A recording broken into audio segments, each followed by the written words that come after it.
Yeah, Jake went to the library, so.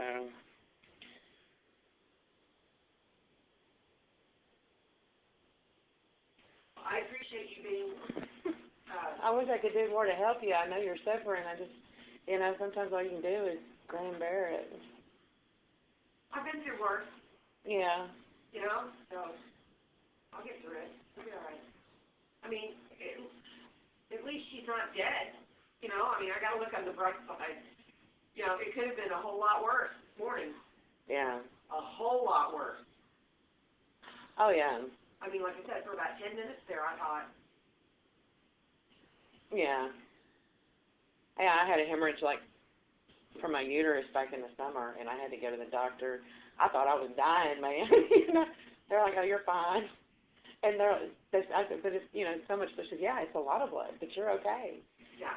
You're going to be fine, and, you're going to be all right. It's not enough to hurt you, really. It was you lost some blood, make sure you get good nutrition, and you'll be fine, okay. It's part of, menopause and all that, so. Yeah.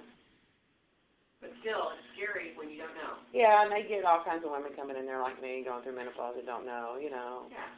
So, they told me I have cysts in my uterus, so I've got to go to a specialist for it. But that happens to a lot of women, But it's scary as hell, and it sure as hell isn't the same as having somebody cut you open like she had, and then having to go through the bleeding and everything. That's even all the time, knowing the doctors can't do anything about it, and that's awful. Well, the part that sucks the most is they told her if she went and did the surgery, that it would be real easy deal, and it wouldn't hurt, and it wouldn't cause any problems and all this other stuff. Well, it has. And it's been a couple of years now, and she's sick of dealing with it. Every time she can't get in and out of her own car. That's why I have to go down there and take her to the store and stuff. Because it's easier for her to get in the truck. Yeah. If she sits down low, it tears again. Well, she should get a second opinion. The guy that she went to get the surgery in the first place was supposedly the best guy. Yeah. For that, and so now she just doesn't trust anybody, and I don't blame her. Yeah, if he left her like that, she got to wonder what kind of crackpot he is. He should have known better than doing something like that. He ought to have not left her like that. Well, and he said, when she came out of the surgery, he said, God, I'm so sorry. I really had to hurt you, and I'm so sorry. I mean, they had to go in there and just puke out. Anyway, I just can't even imagine what she's going through. Yeah. So I totally let her off the hook for doing anything stupid because I can't even imagine what it must be like for her. Yeah. To go through that, Oh, yeah. Such a good girl. And oh my God, for just a few minutes this morning I thought, what am I going to do without her? That's why I'm upset. That's why I'm really upset. Because I thought you lost her. I thought I lost my sister. And I know we're all going to die someday, and I'm not unrealistic about that, but God, it sure doesn't need to be today. Yeah. I was just like, oh God, what am I going to do? What am I going to do? What am I going to do? And I was crying, and I was like, no, honey. And then she finally grunted or something, and I was like, okay, she's alive. Rolled over. What are you doing? I was like, trying to wake you up. God, I said, you scared the shit out of me. Yeah. God, what the hell are you doing? Golly. I can't see how anybody could be that asleep. Yeah, if she had a few, yeah. I mean, when did she have a few? She couldn't have, it couldn't have been today. Right. So, she's like, oh, that was from the other night. I was like, no, it wasn't. That's bullshit. God, I said, you're still drunk now. Oh, my God. It's see, she's such a lightweight because she had been through Uh-huh. all the Yeah. interferon and therapy and all that other Oh, stuff yeah. that she went through. She's such a lightweight. Mhm. Like 3 drinks, two or 3 drinks. But you're under. Yeah. Hey, like, you really need to not do this. She goes, well, I was pissed off. And then she started seeing things, and I'm like, oh my God. You know, I kept telling her the same stuff over and over again. Oh my God. And she was like, Really? I said, yeah, I already told you that. Yeah, you need to go to sleep. Right. You go to sleep, and I'll come back and check them later. God. But anyway, like I said, it puts things back in perspective. You know, all this other stuff, I can deal Well, with. did they get out of cancer? Yeah, they did. Yeah. But they sure didn't leave much for her to, behind. To get, yeah. Yeah. It's like tissue paper down there. Yeah. Too fragile. Yeah. So that's Seems like they ought to be able to do something to reconstruct the area, you know. Maybe she should go to a plastic surgeon. You know, they do that kind of stuff. Yeah. And she wants to do something. Yeah. But there's not enough to really work with down there yet. Yes, And yeah. especially still having to do that hormone therapy. Oh, God, Trying to yeah. thicken up the skin enough. There's nothing to sew anything onto. You know. Yeah. It wouldn't take. So it's just a mess. And like I said, it was getting a lot better, and then all of a sudden it just wasn't. So sorry for her. Yeah, I would too. I mean, my God. I feel sorry for her too, just hearing what you're saying. That's a lot to go through. I mean, it really is. That's a lot. She gets sport about it almost all the time. Of course, if she's going to have a moment of weakness from dealing with all of it, certainly have to understand that, Yeah. Hi, Corn. Yeah, Janice brought some money talking. Well, maybe y'all could do Skype or something. Where you could just call her and you can Well, but if see. she's unconscious, if she's asleep, she won't answer her phone. She won't answer It her won't just computer dial or in. any of that. So Hmm. I have to just go down there. Hey, I tried to get her to build an extension onto this house and live back here. Yeah. And she's just so freaking stubborn. She won't. She wants her own place, yeah. Well, I understand that. Yeah. But I mean, at least Joe's there. Yeah. And he's probably home by now. So if anything happens, I need to get his number so he can go check on her for me and call me back and let me know what's going on. Yeah. It's just been so crazy, I smashed my phone, and then just all this, ding, ding, ding, ding, all this other stuff, just one thing after another, and that's probably why I'm such a wreck right now, is because I've just had one thing after another that I've had to just deal with, and I haven't had a chance to have a meltdown, really. Yeah, it's a lot of emotion to carry. So I guess it sure puts things in perspective that, all the other stuff is just stuff, crap, that can be dealt with later. But, anything happens to my sister, I'll be devastated. So, Yeah. can't have that happen. And of course, on Facebook, the other night, she told everybody she wasn't doing very well, and so they've all been bugging the shit out of me. How's your sister? What's going on with your sister? So I kind of had to let them know, but I couldn't give them any details because she's real private. Yeah. So,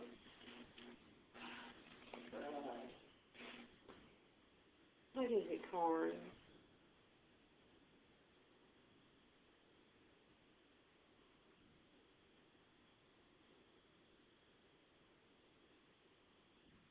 She doesn't have any children?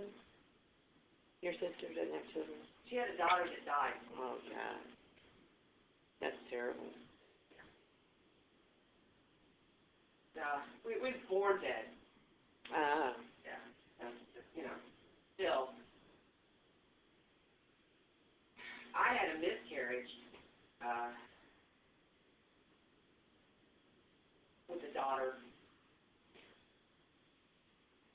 couple of years after Avery was born.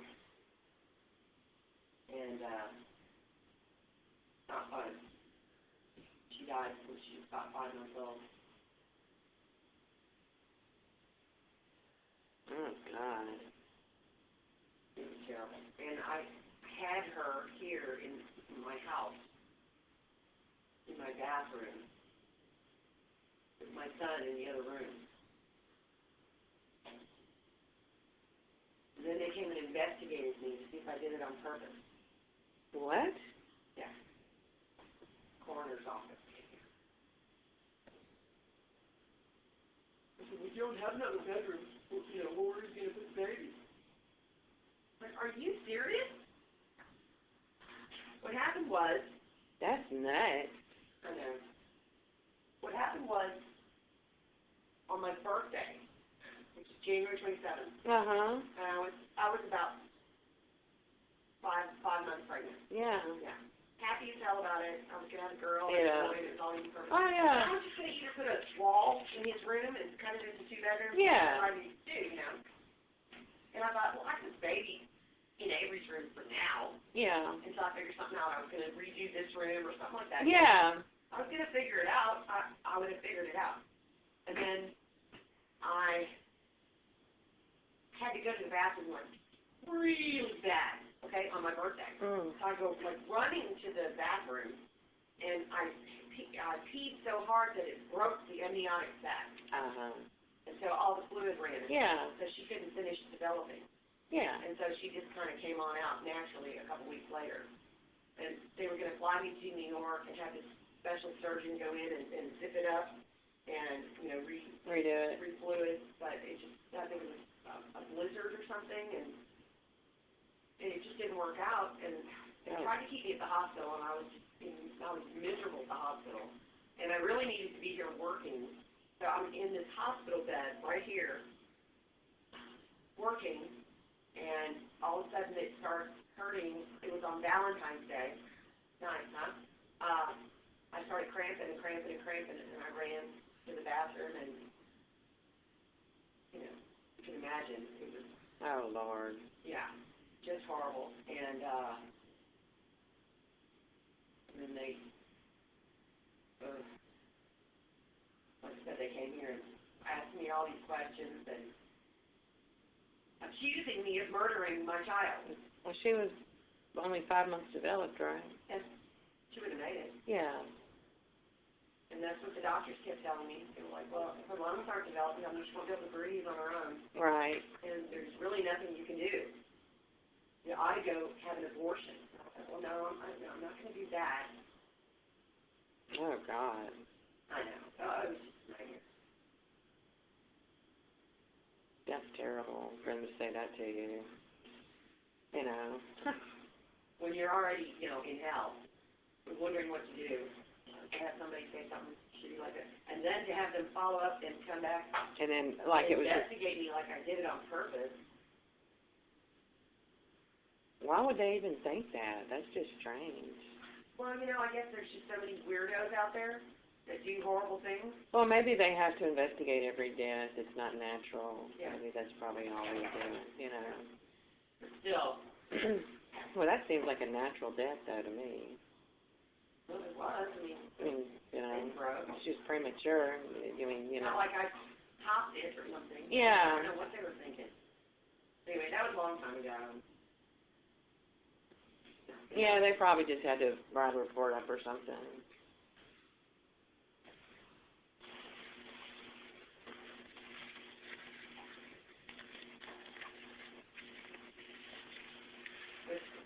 I guess my point on bringing all that shit up was, whenever I get sad, I try to just push through all the time and be strong and be brave and all that stuff. Yeah. It rehashes all of that for me, and it's just like, you know, haven't I been through enough shit already, you know? Yeah. Come on. How much more can you happen to you? There's a guy out there in shorts. Can't believe there was ice on the windshield this morning.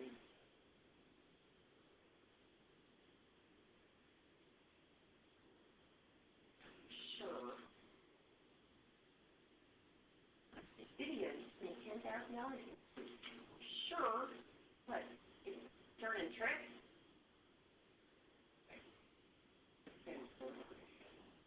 Or not traveling anywhere. Don't need insurance. Not interested in that. Advertising.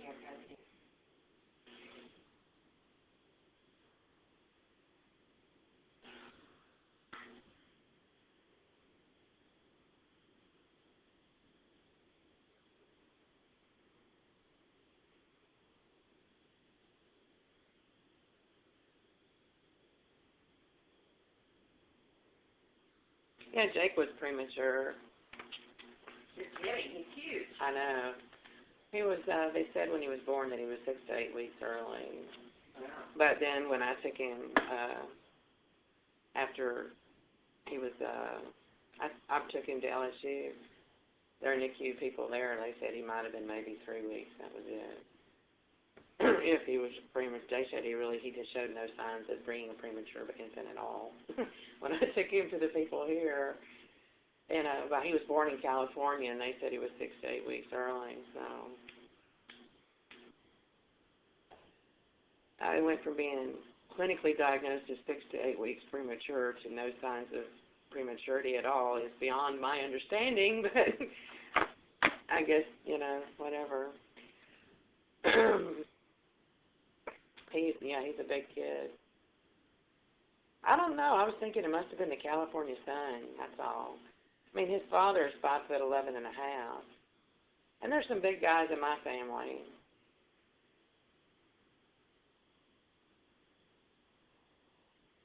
So.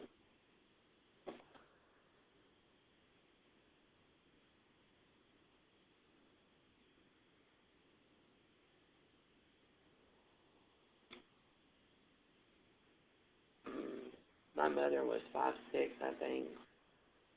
My father was shorter than my mother. She was 5'6" or 5'7". She was drop dead gorgeous when she was in her prime. Just supermodel beauty. She was some type of beauty queen at Byrd High School. It was something, I don't know what it was. It wasn't like homecoming queen. It was some other kind of beauty queen award. She was known for her beauty, my grandmother told me. My grandmother was the manager of the little cafe they had over there in that Woolworths over there by Byrd. There used to be a Woolworths over there. And, Before my time. oh, okay. That's right. You're not from here, so, yeah. But my parents met at Byrd High School. They both graduated from Byrd.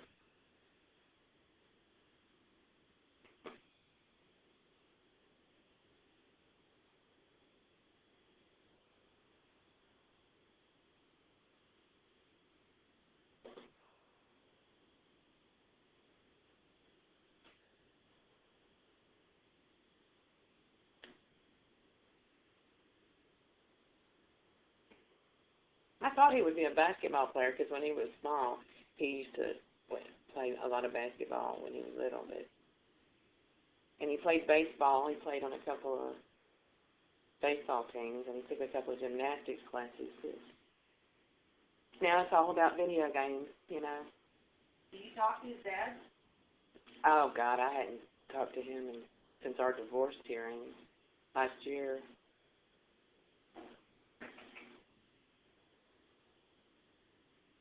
So I got an email from him. I don't think he meant to send it to me, but he said he was homeless in January of this year. He lost both of his jobs, and he was a contractor for the Department of Defense and working up in at Aberdeen Proving Grounds, and he got fired, and now he's doing a fundraiser on the internet for money to get one of his certifications back. He was an asbestos supervisor. And so he's trying to raise money for that. He said he'd just gotten a job making clearing $400 a week. So after taxes, it's $400. So I guess the child support people have to track him down again, because they have to garnish his wages for child support. So he hadn't paid in a while. He won't pay voluntarily, but I guess he broke up with the girl he left before. He lived with her for years, and I guess they finally broke up. So he left when Jake was 7 years old. So he hadn't seen Jake since he was, the last time he saw Jake, he was on Jake's 8th birthday. He showed up for his birthday, and he hadn't seen him since. He told me the next year he was going to come down for the summer to visit him or something. He never came. He was going to fly down and all that kind of stuff. And globetrotter is what he is. He likes to fly and drive, and that's the nature of his job. He goes all over the place. You know, Texas, all over Florida, everywhere. So he usually stays in hotels most of the time. His boss pays for him, gets a tow truck and everything, But he's out of work now, so I guess he doesn't, do that anymore. He'll probably get back into it. He's probably just missing a certification that expired or something, He's real bad with money. I always did our taxes every year, or we would go to one of those H&R Block people, but he wouldn't. I'd have to pull his teeth to get him to sit down with me just to go over it, So that's how he ended up owing the IRS as much as he did. I think it was $4,000 or $7,000. I forget. But he was so mad. They started taking his pay from him. And they're going to get their money, honey. That's it. They'll come take it out of your house if you don't give it to them.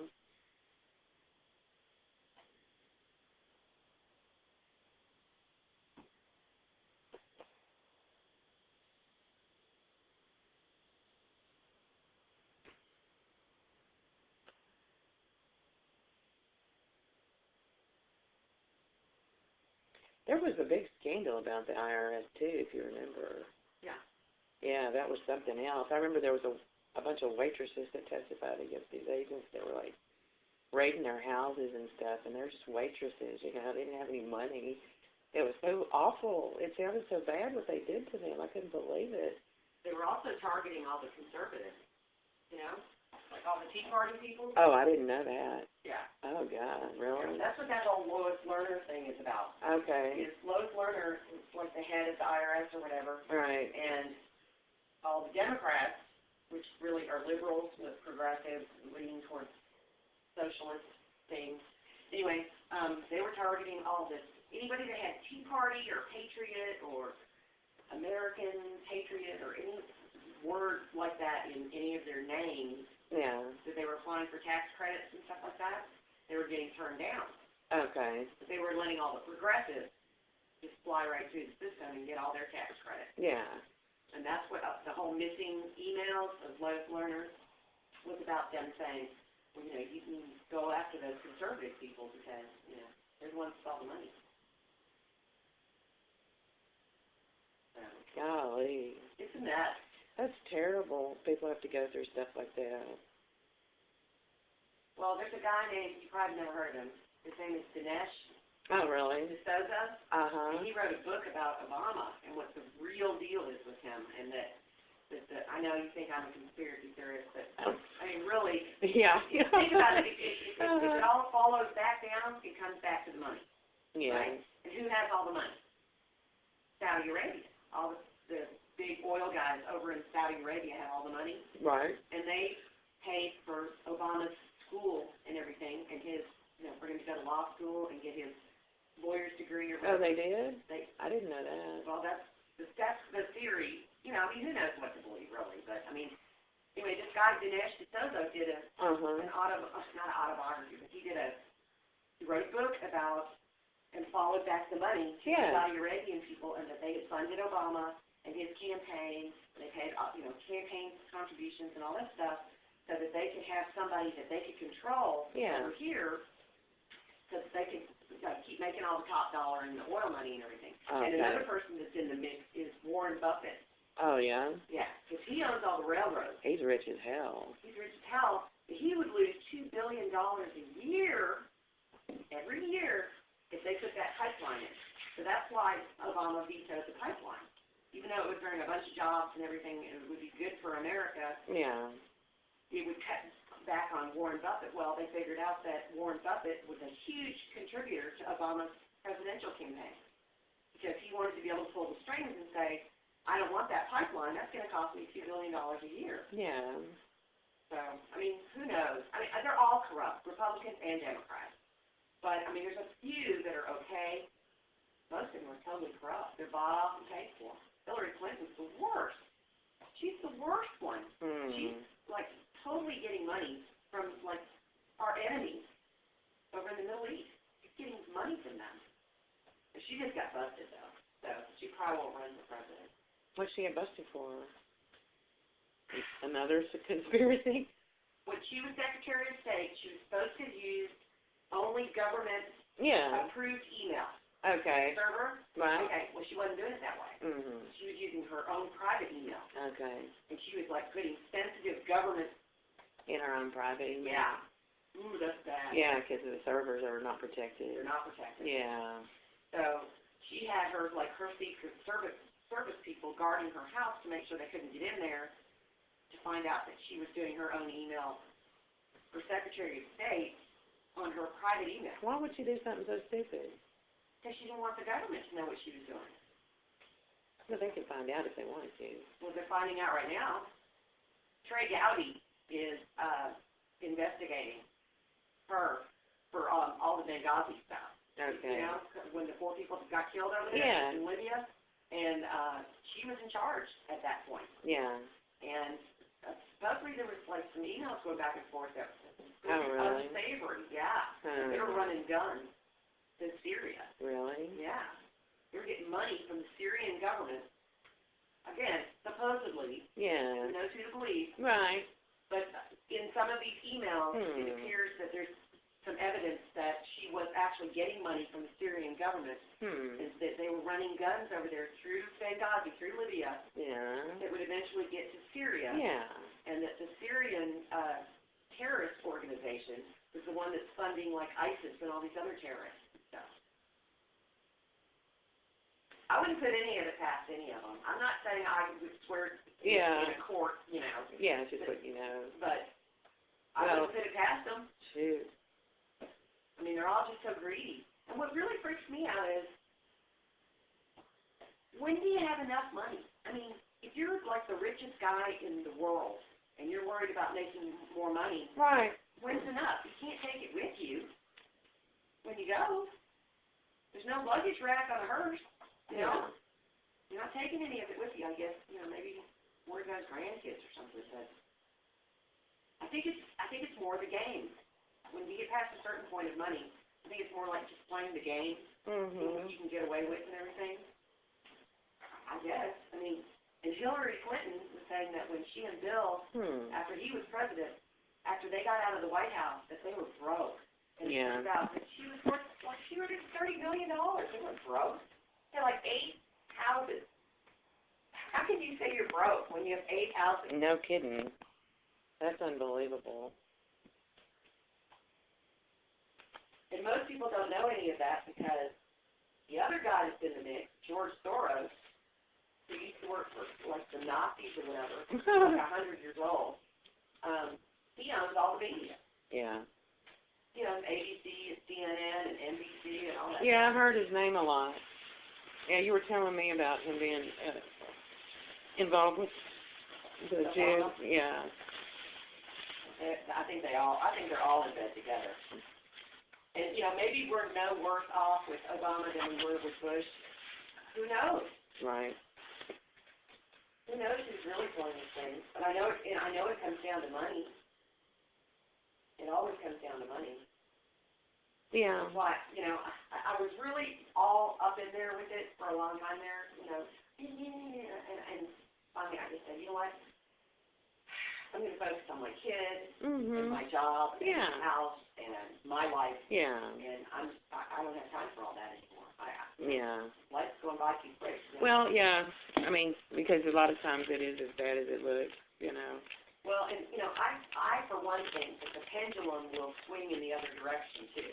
People have had enough of this kind of crap. They'll go back to that kind of crap. Yeah. You know? Yeah.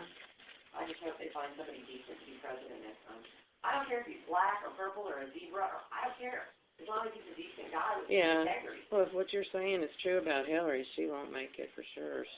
Well, I kind of hope it's like somebody like, I don't know if Trey Gowdy's going to run. He's not really interested. I think he'd be a great attorney general, though. Mhm. Badass lawyer. But, you know, Dr. Ben Carson would be good. Maybe somebody that's not a politician. Yeah. Not a career politician. Yeah. Maybe somebody that just likes America would be nice. Yeah. You know? Obama doesn't like America.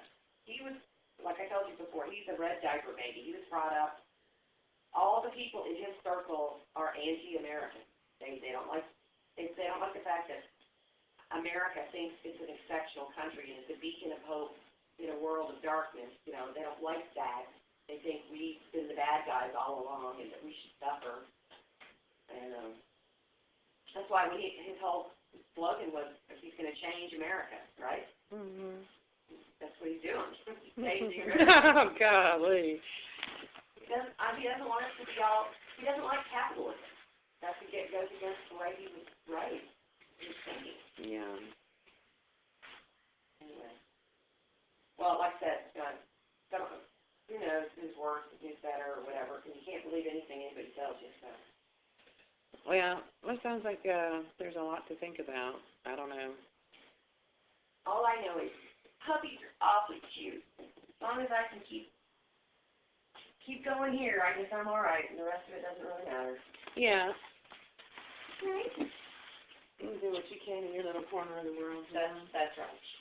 You might like one of these movies. It's Bill Murray. He plays an angel.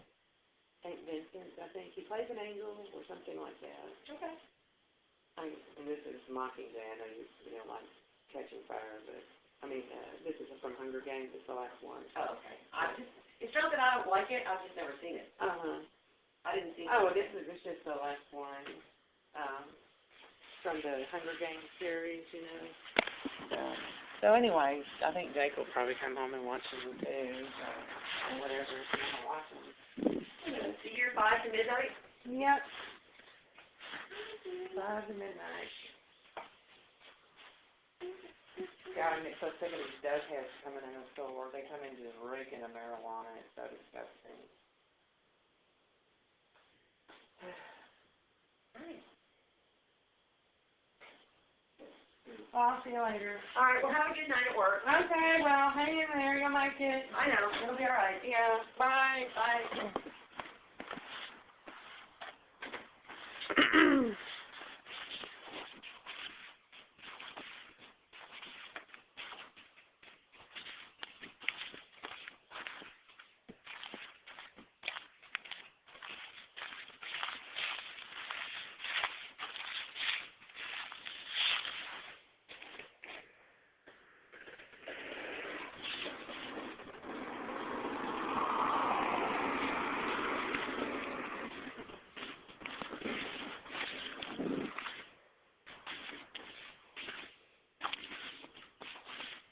Walking to work. 4:51. I can't find an air tighten man. Put in a regular size one instead of super air tighten. Get a tan shirt on underneath my work shirt.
from the Hilburn Printing.